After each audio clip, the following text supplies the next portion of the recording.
సూర్యాపేట జిల్లా హుస్నాబాద్ నియోజకవర్గంలో రాష్ట్ర ముఖ్యమంత్రి, మంత్రులు, ఎమ్మెల్సీలు, కార్పొరేషన్ చైర్మన్లు పాల్గొనేటువంటి బహిరంగ సభకి రంగం సిద్ధమైంది. ఇప్పటికే దాదాపు 250 కోట్ల రూపాయల పైచిలకు అభివృద్ధి సంక్షేమ ఫలాలను ఈ నియోజకవర్గ ప్రజలు అందించడానికి రంగం సిద్ధమైంది.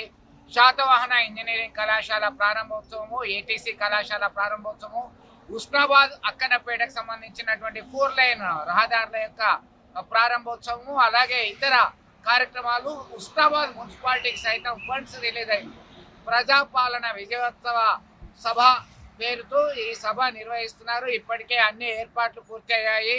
మరికొన్ని గంటల్లో రాష్ట్ర ముఖ్యమంత్రి పాల్గొనేటువంటి బహిరంగ సభకి వివిధ ప్రాంతాల నుంచి ప్రజలు తరలి వస్తున్నారు. మొత్తం మీద ఒక ఛాలెంజ్గా హుస్నాబాద్ గడ్డ మీద రాష్ట్ర ముఖ్యమంత్రి సభ ఏర్పాటు చేయడంలో విజయం సాధించారని చెప్పుకోవచ్చు. రాష్ట్ర మంత్రి, స్థానిక ఎమ్మెల్యే పొన్నం ప్రభాకర్ గత 3 రోజుల నుంచి ఈ ప్రాంతంలో సభ ఏర్పాటుకి దగ్గరుండి సమీక్ష నిర్వహిస్తున్నారు. కార్యకర్తల్లో నూతన ఉత్సాహం రావడానికి, ఒక నూతన పంతాతో ముందుకు వెళ్తున్నాం, ప్రజలకి అందుబాటులో ఉండడానికి, ప్రజాపాలన సంబంధించినటువంటి ప్రభుత్వం సాధించినటువంటి విజయాలు, సాధించాల్సినటువంటి విజయాల గురించి వివరించే అవకాశం ఉందని ఆయన స్పష్టం చేశారు.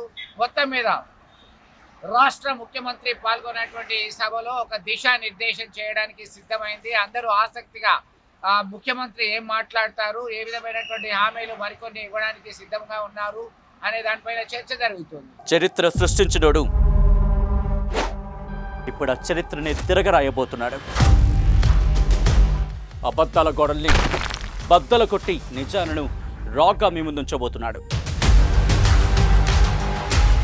నిజమైన వార్తల కోసం వెంటనే డౌన్లోడ్ చేసుకోండి రా యాప్ని.